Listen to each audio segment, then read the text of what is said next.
오늘 이 영상만 봐도 챗GPT를 더욱 쉽고 유용하게 사용할 수 있습니다.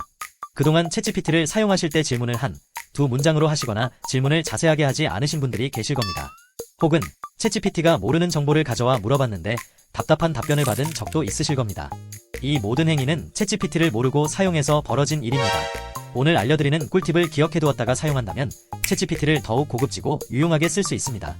오늘 꿀팁이 이해가 잘 안되거나 헷갈린다면 영상을 다시 시청하시면서 챗GPT를 직접 사용해보시면 이해가 되실 것입니다.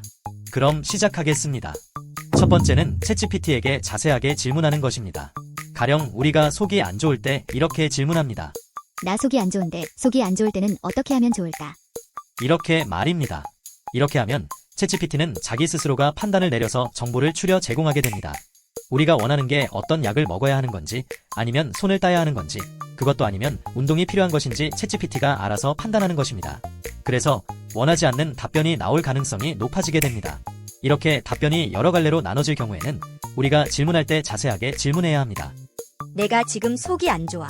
점심에 먹은 고기 때문인 것 같아. 어떤 약을 먹어야 하는지, 약 외에 다른 행동은 뭐가 있는지, 혹 집에서 할 수 있는 게 있다면 모두 알려줄래? 이렇게 질문하면 챗GPT는 질문 내용에 한정하여 제대로 된 답변을 내놓게 됩니다. 따라서 질문은 항상 명확해야 하고 자세해야 합니다. 예외사항이 많으면 많을수록 답변의 질이 떨어지게 됩니다. 두 번째로 챗GPT가 모르는 정보는 내가 먼저 챗GPT에게 알려줘야 합니다. 가령 신작 게임에 대한 정보를 챗GPT에게 물어보면 챗GPT는 자기가 학습한 범위 내에서 신작 게임을 만들어내고 답변합니다. 즉, 거짓을 말합니다. 이럴 때는 챗GPT에게 신작 게임에 대한 정보를 먼저 준 다음 거기서 필요한 정보를 추려내도록 해야 합니다. 이때에 사용할 수 있는 방법이 바로 지문입니다. 신작 게임에 대한 뉴스나 리뷰 정보를 싹 긁어 복사 붙여넣기 한 다음 Shift 엔터를 누릅니다. 그리고 지문, 신작 게임인 무엇에 대해 천자 정도로 정리해서 알려줘 라고 입력하면 챗GPT가 내용을 빠르게 분석해 원하는 정보만을 추려내 줄 것입니다. 세 번째, 챗GPT에게 질문할 때에는 형식도 중요합니다.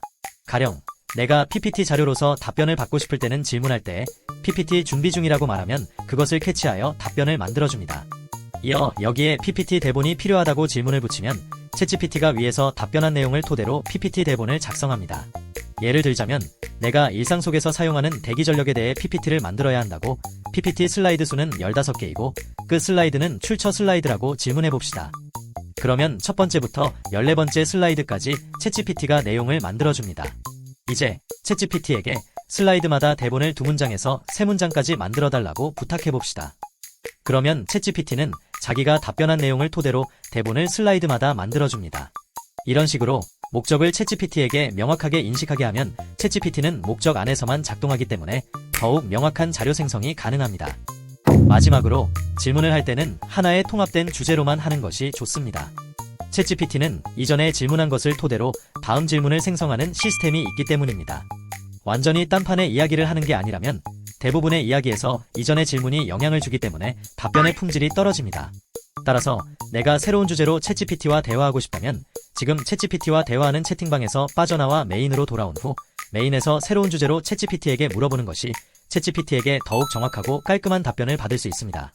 오늘 내용을 요약해 보겠습니다. 첫 번째, 챗GPT에게 질문할 때는 질문을 자세하고 명확하게 한다.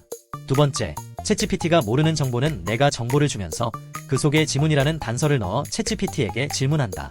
세 번째, 챗GPT에게 질문할 때는 반드시 질문의 목적을 표시한다. 네 번째, 질문을 할 때에는 여러 주제로 하기보다는 하나의 주제로 질문한다. 이 네 가지만 잘 지켜도 챗GPT에게 원하는 정보를 얻기 수월할 것입니다. 이 방법들은 챗GPT뿐만 아니라 대다수의 챗봇이나 채팅형 AI에게도 적용되는 꿀팁입니다. 마지막으로 챗GPT를 저렴하게 구입할 수 있는 방법에 대한 블로그 링크를 남겨드리겠습니다. 챗GPT를 생으로 결제할 때보다 훨씬 저렴하게 결제 가능하니 관심이 있다면 블로그 링크를 타고 확인해보세요.